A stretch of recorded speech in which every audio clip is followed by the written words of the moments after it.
बुद्धिमान का अर्थ बुद्धि का होना नहीं है, बल्कि बुद्धि का सही ढंग से सही परिस्थितियों में प्रयोग करने वाला ही बुद्धिमान कहलाता है।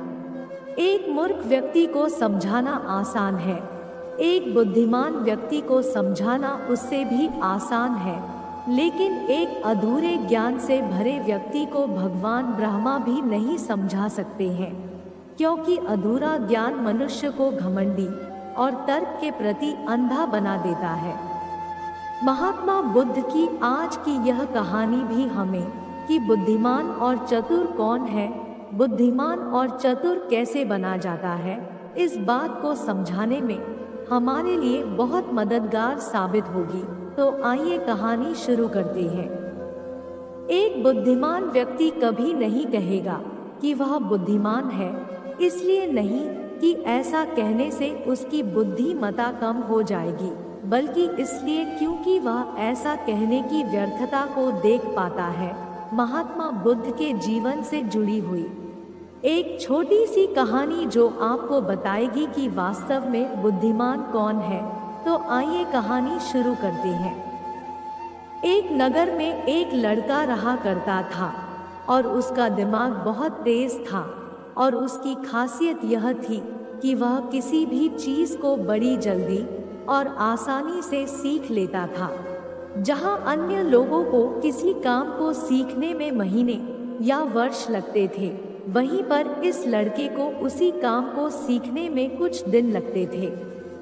उसकी ख्याति दूर दूर तक फैल गई थी और कहा जाने लगा था कि उस व्यक्ति के जितना बुद्धिमान कोई नहीं है। परंतु वह व्यक्ति तो जानता था कि वह भीतर से क्या है। हर व्यक्ति जानता है कि वह भीतर से क्या है, चाहे वो बाहर से कुछ भी दिखाए। वह व्यक्ति भी भीतर से तो परेशान था, परंतु वह अपने अहंकार से अपनी परेशानियों को ढकना चाहता था। और ज्यादातर लोग ऐसा ही करते हैं, दिखावा इसी का नाम है। वह व्यक्ति अपनी प्रसिद्धि को और अधिक बढ़ाने के लिए तरह तरह के काम सीख रहा था। वह चित्रकारी करना जानता था, वह मूर्ति बना सकता था और वह गीत गा सकता था, और वो दुनिया जहान का हर वो काम सीख चुका था जो उसने अब तक देखे हुए थे। इसीलिए उसे अपनी बुद्धिमत्ता पर अहंकार था, क्योंकि कोई भी साधारण आदमी एक काम कर सकता है या 2 काम कर सकता है या ज्यादा से ज्यादा 3 काम को ही कर सकता है, परंतु वह तो सैकड़ों काम को कर सकता था और बहुत अच्छे से कर सकता था। इसीलिए उसे अपनी बुद्धिमत्ता पर अहंकार था। वह इस बात को अंदर ही अंदर मान चुका था कि उसके जितना बुद्धिमान इस दुनिया में कोई भी नहीं है। फिर एक दिन उसका सामना महात्मा बुद्ध से होता है। उसे पहली बार एक ऐसा व्यक्ति दिखता है जिससे उसे ईर्ष्या होती है। अब तक उसने ऐसे लोग देखे हुए थे जो उससे ईर्ष्या करते थे, और जहां ईर्ष्या होती है वहां तुलना का होना निश्चित है। वह व्यक्ति अपनी तुलना महात्मा बुद्ध के साथ करना शुरू कर देता है। वह देखता है कि बुद्ध के पास तो एक भिक्षा का कटोरा है, लेकिन मेरे पास तो धन की कोई भी कमी नहीं है। बुद्ध के वस्त्र तो साधारण से है, परंतु उसके वस्त्र बहुत कीमती है। बुद्ध तो जमीन पर नंगे पैर चलते हैं, परंतु वह नंगे पैर नहीं चलता है। इसी तरह से वो आदमी सैकड़ों चीजों से अपनी तुलना महात्मा बुद्ध के साथ करने लगता है, परंतु हर तुलना के बाद भी वह पाता है कि उसकी ईर्ष्या बुद्ध के प्रति 1% भी कम नहीं होती।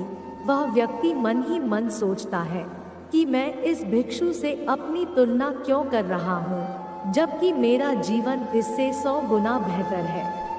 लोग भी बुद्ध का सम्मान कर रहे हैं।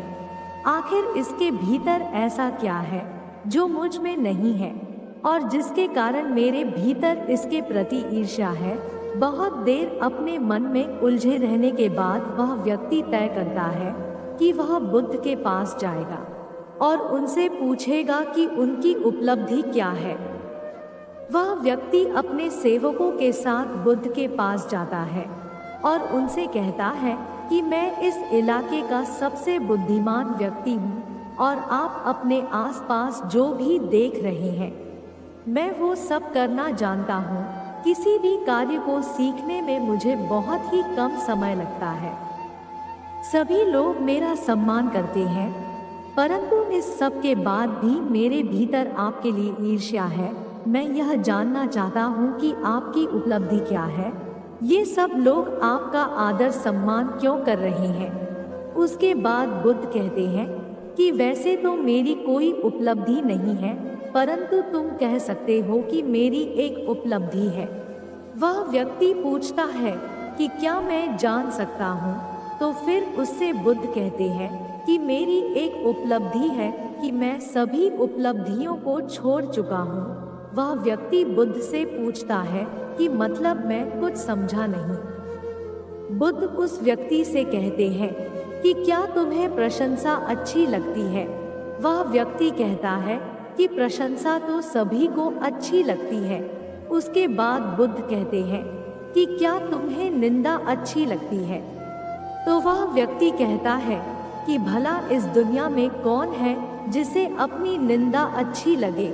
उसके बाद बुद्ध कहते हैं कि जो तुम्हें अच्छा लगता है और जो तुम्हें बुरा लगता है, मैं इन दोनों से भी ऊपर उठ चुका हूँ। ना मुझे निंदा सताती है और ना ही मुझे अपनी प्रशंसा प्रसन्न करती है।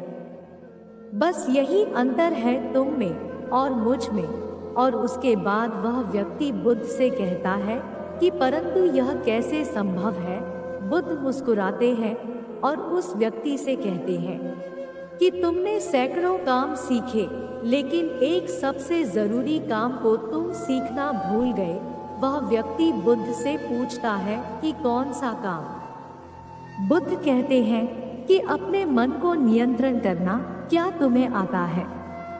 बुद्ध की बात सुन वह व्यक्ति समझ जाता है कि ईर्ष्या का यही कारण था। उसके बाद बुद्ध कहते हैं कि जिस व्यक्ति ने सारे जगत को जीत लिया लेकिन अपने मन को नहीं जीता, उसने कुछ भी नहीं जीता। और जिसने अपने मन को जीता परंतु अपना सब कुछ गंवा दिया, फिर भी उसने सब कुछ जीत लिया। क्योंकि वास्तव में बुद्धिमान व्यक्ति वही है जो अपने मन का शासक है। वो